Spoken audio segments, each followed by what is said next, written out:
game number 2. And particularly with the build that Viper went for, I do think it's really hard to have a consistent impact. There's a reason why we basically only see the AP Kai'Sa, as Skarner is unfortunately this is one of the 2 extra games, maybe. I think we're getting the Ivern, though. Oh, that that's to true. me is actually a really good answer. And Yike has won both his games on it. So to me, if you're leaving Skarner up, you have got to be laying a trap. Just like how we've seen Kalista, every time Kalista gets left up, it's into these really difficult to deal with ranged lanes. So to me, you could play an easy Ivern. It just feels like you slammed that down. Already saw him beat 2 teams with it. Correct me if I'm wrong, that was the game they actually beat HLE as well in the best of 3. I'm pretty sure. I think it was. So I don't know. We'll see. We'll see if he's going to be able to perform on it again. But this is just such a difficult pick to deal with. And it's been the key to them actually taking down both the LCK and the LPL representatives with it earlier. We have to see what Vladi is going to play. His Taliyah, to me, was such a big deal. I think that it really was one of the pivotal picks that actually allowed him to win team fights the way that they did. I think his map pressure was great as well. And even him getting picked off every now and then didn't really seem to phase him. As taking away the Ezreal from Viper is a good call. Although we are expecting a secondary AD carry because we are playing with the Ivern, right? So a mid lane AD carry is most likely here. Yeah, Cork Etchers both are open, and it's kind of hard, I think, for HANWHA to fully deny them unless they want to spend both bans on that, which obviously can complicate the rest of the pick event down the line. Yeah. See where Zeka is going to go as far as this pick is concerned. I think leaving things up in the air could make some sense here.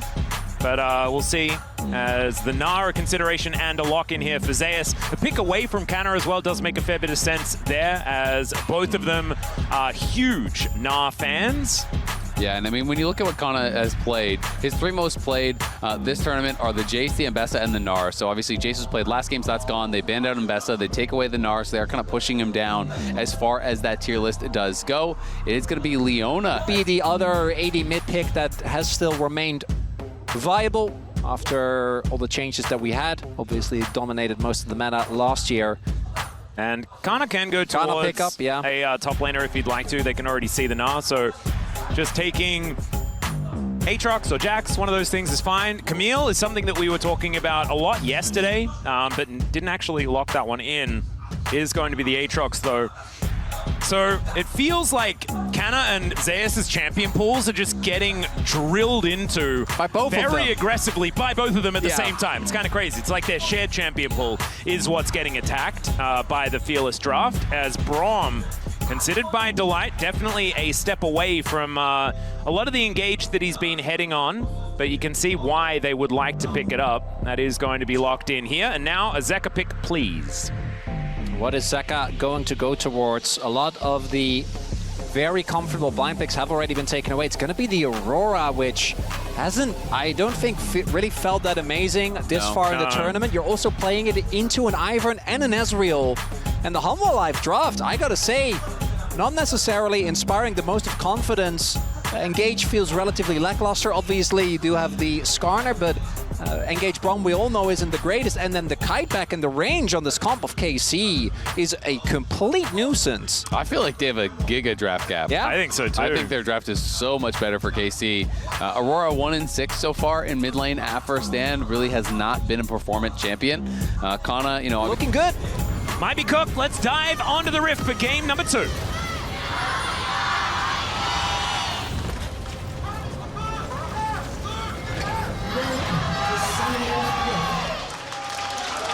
I really want to see how well they can actually track Yike, because both of his Ivern games, you just get through these camps so fast and you don't really have to interact with them. So it's always these early pressures that he's able to put on with it, whether he's going through mid or through bot. They need to keep eyes on him because Ivern just shows up so early and can really swing these matchups, even with just throwing a shield and a couple autos, can make the lane a difficult place. Yeah, it can. And I do want to say that Peanut is one of the 3 junglers that actually plays Ivern in the LCK. He wasn't very popular, even when he was being played sort of all around the world quite a lot. Peanut was one of the guys that does sort of know how this champion works. Him and Canyon played a fair bit of the basketball playing tree guy. He wasn't great at it, but he did play it. Yeah, he was one of the first to pick it up. How are you feeling about the fact that this is actually going to be poked? So always like to see that, as we do have a possible angle, at least some vision being secured here by that duo of Targamas and Yike. And maybe looking towards Zeka. Yep, counter gank position here from Peanut as he's moving in, but Yike going to turn up as well. The flash comes out from Zeka, and HLE are just going to be happy that they got out of there. I actually really like how Targamas played that. He goes in with the initial ignite, so you're going to have the reveal even when he goes into the invis, and that's what forces out that immediate flash from Zeka to be able to dodge out from the Ivern and Q. Yes, they don't get the kill, but still, you're trading sums as a support with the enemy mid laner. You're relieving pressure on Vladdy. Like, look how low health and mana he was, and you're getting him out of that lane, so it's just kind of a huge win all around. Yep, able to even out things as well with the fact that he was able to crash that lane through at the same time. So really nicely done. He'll teleport back and things will be fine. So alleviating quite a lot. And this top lane is going to continue like this, I think, for quite some time. Yeah, we did see Kana go, which Zeus has done as well, into ranged matchups. The Vayne obviously being the most notorious one. That stands out in a mind where he had an incredible game. I imagine Kana's also going to go towards Cyclo Sword, particularly in ranged matchups. As Aatrox, you actually, if you ever get to proc that, the lane just feels infinitely better. As we might have an example of that right here. Yeah, I believe Zeus may have been hit by some electricity. I did watch his health bar just like half there. But Zeus himself also loves the Aatrox, as we highlighted in Champ Select. So we'll see if he can maintain the pressure on Kana. Yike did get spotted on the ward, so Zeus should be aware, but waving a bit of an awkward spot.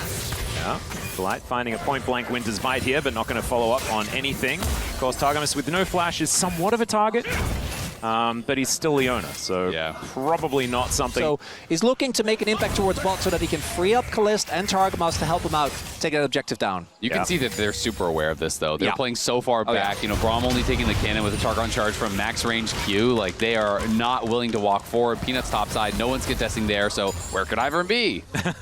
I have no idea. Well, actually, we have compelling mystery, Azale. Not going to be moving on over, though, as Peanut will be face-checking this brush. Throws down a control ward first, though. Intelligent. And Vladdy not actually going to be able to take it down. Yike might be... Oh, yeah, flash comes out. That's actually a huge deal. We've seen how this lane's been going, is Yike forced to flash as well. There is not a lot of those summoner spells left available on the side of KC. And HLE looking like... Zeus just walks it off, and again, I think that they've been pretty good at creeping track where Yike is, baiting him in. And Zeus has been able to basically just lane in isolation in the 1v1, where obviously the Gnar is going to have a really good time. The Aatrox pick was always both a pick away, as well as just a neutralizing pick, as we often see him use, because he gets to lane pretty decently into effectively anything.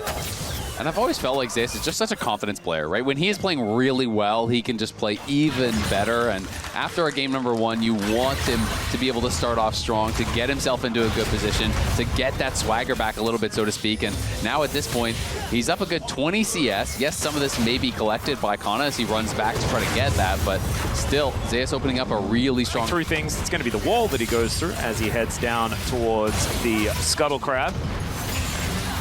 And you can see here on this bottom side, it's a slight advantage as Chains of Corruption do fly forward. Kalist, a lot of pressure on him right now as, even that piercing arrow as the flash has to come out. Glacial Fissure following here by Delight. And man, this is an HLE that really are not happy about how game one went. I'm getting that confirmed over and over again in this game. Yeah, I mean, they're looking really strong here. They have opened up that 1.3k gold advantage, and they're going to continue to try to extend that. You're just delaying the bases there time and time again. Stepping forward past the tower to be able to do that means it's more minions lost. And both top and bot going pretty rough. You know, yes, Vladdy is held even, but Vladdy is held even with a lot of help from his team. So that is kind of where they have spent their resources at the cost of these side lanes getting pressured. Peanut starts it up again. 6 grubs for a Gnar composition would be huge. There's also been, as we talked about, the continuous pressure for Viper and Delight in the spot side. A response is coming through as the swap is there, the TP to follow. I don't think Peanut should be allowed to get all of these. He doesn't have his, or he still has a smite. They're just not coming to contest, though. I mean, you have your bot lane top, but you're just going to let him do it in your face. Yep, he's still got smite, so Yike might be able to come over and try and contest as far as that is concerned, but that is Peanut just taking it away. 6 grubs, that's feats of strength as well, everyone. In these tempo plays that puts you in a tempo vacuum, where you just can never find your way back. This is what I was expecting in game number one, and we'll see whether KC can do a little bit more of what we saw in that first game to try and pull themselves back. The big thing for me after the previous game, though, is how good the team fighting looked as Targamas. Yeah, Chains of Corruption smashed into the wall there as well, and he decides to turn it into a bit of an engage because he has nowhere else to go. That's first blood somehow here at 12.5 minutes, going over to Viper.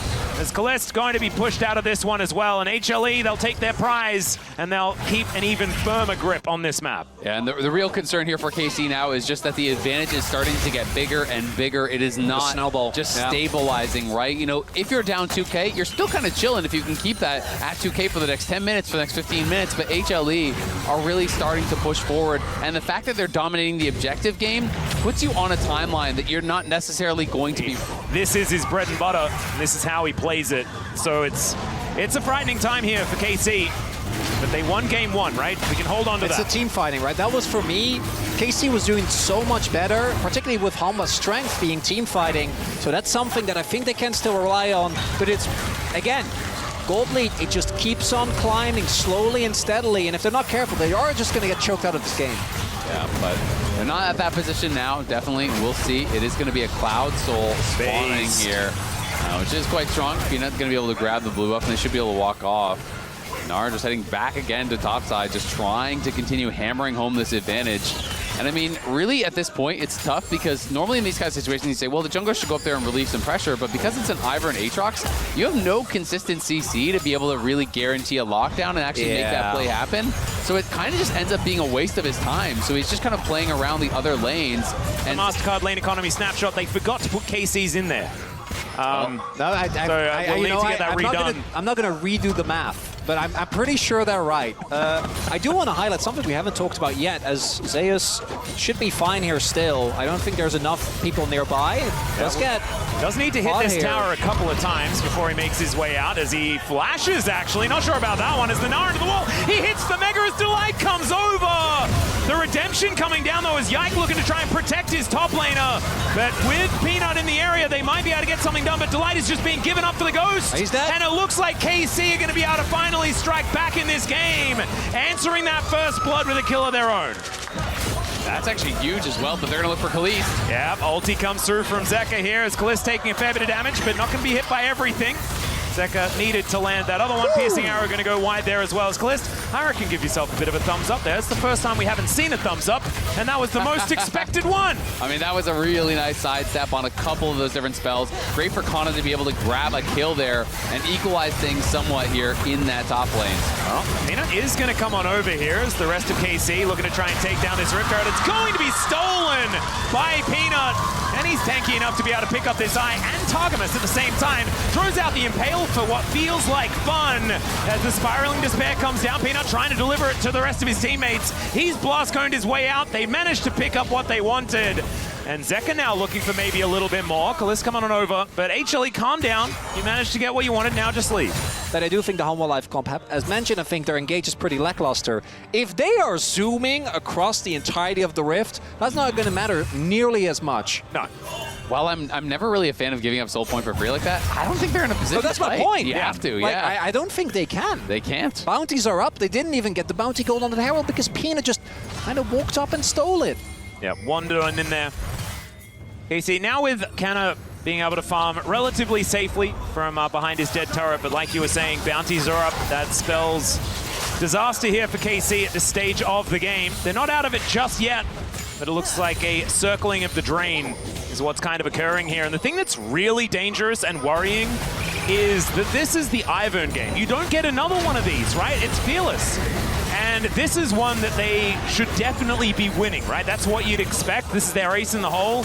Not quite working out, although it might be enough to kill Zeus. Like you were saying, see whether he can crush his way out of it. There's enough CC here as Vladdy is getting the same treatment as the Glacial Fissure, almost what finishes him off there, as Zeus will get taken down as well. Peanut, in the meantime, though, is looking for that soul point that we were talking about. The rest of HLE on that bottom side able to take down. From really, I think, almost any game we've seen of the tournament thus far, they are pulling back the tempo so much to just not allow KC any weird skirmish, any overload on the side of the map that HANWHA Life isn't ready for. Compared to game number one, where they were much more happy to scrap, and we saw how that one ended. Yeah, this feels like, you know, 4 kills. Yeah, it feels like Dandy just said to them, no more fun, we're winning. You've got to do your homework. You've got to make sure that all the ducks are in a row. And it's not about having fun, it's about controlling the map. The ducks are innate. Yeah, and when Dandy's talking about ducks, that's when you know. That's real. That's scary. Things are really looking dire for the players here. At least that's what Mowgli told me that one time. And he might have been joking. Atakan has been started up down to 9K, as we can see here. Daisy coming out. It is slow. Yeah. She is going to try and assess what's going on. True Shot Barrage does give that information over, and Daisy is sacrificed. Oh, Seka 6K now. Guard. The poke is landing. How are you supposed to engage here as Between Worlds come down at any moment? Kalist moving in now. The flanking Ezreal is not the scariest because there's the wallop from Zeus to slow them down. Yeah, they're looking for this, but I don't know about it. It's down to 1,000 as there goes the Atakan, and it's Voracious. So we've got some second lives here for HLE. They decide not to go more aggressive. And HLE now with a whole lot of extra power in the next couple of skirmishes. And as soon as Zeus TPs, I think you just let it go, right? It's getting shoved in. Well, some weirding being thrown around here by Zeker as he looks to try and lock down Kalist, but not actually going to be able to do so. And this is something that we were scared of, right? It's the side lane play, the fact that HLE do have the ability to split up the map. And Zeus being over there, forcing KC to play outside of where this composition really does thrive. The problem is that they sort of don't thrive anywhere with how far behind they have now become. 5,000 gold as Peanut looks to try and pick up Kalist, not able to do so. Arcane Shift going to be there, but the inner turret still going to be falling down. Daisy getting aggressive, the Spiraling Despair is there as well, and Zeus going down rather low. Remember, Atakan still up and available, so they have the ability to recall. Still going to be gold going over. So this is the thing. You can play with a whole lot more reckless abandon, and they don't even... Kind of taking a big chunk from Zeka here, who is really playing with the amount of gold that he does have. He cuts through kind of quite effectively. Piercing arrows being thrown out. That range that we were talking about from Viper really a factor here. As there's the Hex Flash in from Targamas, but he's melting! They kind of ignore him here as he gets stunned up. Chains of Corruption do go wide though, as Delight taking a lot of damage, but the poke, the artillery fire here from Viper is just ludicrous, and Kalist getting thrown out of the battle. Zeus still extremely healthy. Zeker on this flank angle, and they will be able to take the soul. Oh, they're getting Shepherd! Exactly right. Zeker finding almost everyone with that one as down goes Vladdy. Canna just realizing that someone will have to die. It may as well be him as Zeker gets another one in the fight. That'll be Soul as well. And the shutout continues from HLE. And KC are the ones to pull the trigger, and we talk about the... Vedius was explaining to me in our first cast that this champion is just not that great. I was with him. Yeah. I think Aurora's thus far have just not looked great. And Zeka is looking really, really good. And this is not his flavor of champion either, as Peanut looking aggressive, finds the Impale. They're happy to just grab any target as Daisy and Targamas both going down in unison. And Zeus is just zoning everyone away. Yike segmented off as well. He'll just explode. Concussive blows holding him in place. And HLE, I mean, we call them the orange tank for a reason, but they are lumbering towards the enemy nexus, and there is nothing stopping them. Yeah, they get that kill. They know they just need Yike, and then the Baron is going to be free, and they can even go for Vladdy at the same time. He gets tagged. Yeah, Winter's Fight coming on through there as there's the stun, and Vladdy going to be taking a lot of damage. Does manage to almost kill Zeus. To make it look close. Yeah, as his health bar doesn't move because he hits Mega Gnar at exactly the right time. I'm tilted on his behalf. Yeah, when the engaged Braum plays where like the light be everywhere. In this game, Targamas and Vladdy put so much effort, or excuse me, Targamas and Yike put so much effort into helping Vladdy that it meant Kana was kind of just left out on his own, getting no assistance. And Zeus is wise to their tricks. There's 3 members pushing top. No one's there, so Zeus knows. Oh, yeah. Not wise enough, maybe. Well, he is now moving the wrong direction. Is this the right direction? Yeah, Cloud Soul is also just kind of obscene. He's fine. As, yeah, Kalist is the one that's in trouble as the Impale comes through. Zeka there for the follow-up damage, and this Ezreal nowhere he can go, and Zeus turns it into an engage opportunity onto Vladdy. That's, I think, demonstrating just how far behind KC are this game as they'll move up towards this inhibitor on the top side. The base just in ruins. As HLE, I think they're done here with game number 2. They're going to make it a best of 3 as they take down the second. As KC, pretty happy. They have that 1-game buffer. They can use this as an opportunity to go back to the drawing board and figure something else out. But this one was all HLE all the time. And this team looks real angry with dropping a game in this series. Yeah, Nexus, I think, ends up falling to mostly minions as that felt personal. There